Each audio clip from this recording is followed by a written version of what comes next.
হচ্ছে হাকিমউদ্দিন eco park. দেখতে পাচ্ছেন যে মাত্র 20 টাকায় এক প্লেট মুড়ি বানানো, তার ভিতরে ডিম দেখতে পাচ্ছেন মাত্র 20 টাকা। আমার কাছে মনে হচ্ছে 50 টাকা। আমরা 8 প্লেট নিয়েছি টোটাল। মিশু আছে আমার সাথে, ইরিন, তারপর হচ্ছে মিতু। দেখতেই পাচ্ছেন খেয়ে আবার চাবে একটু পর।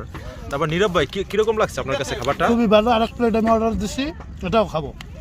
থ্যাংক ইউ ভাবি। আপনার কাছে কিরকম লাগতেছে মুড়ি বানানোটা? অনেক ভালো লাগতেছে। কি অবস্থা ভাই? আপনি কি আপনি খাবেনই না? তো আপনারা আসতে পারেন ভোলা বোরহানুদ্দিন হাকিমউদ্দিন ইকো পার্ক, একবারে মেঘনা নদীর পাশেই এরকম একটি সুন্দর ভিউ। তো আশা করি আপনাদের ভালো লাগবে। আমি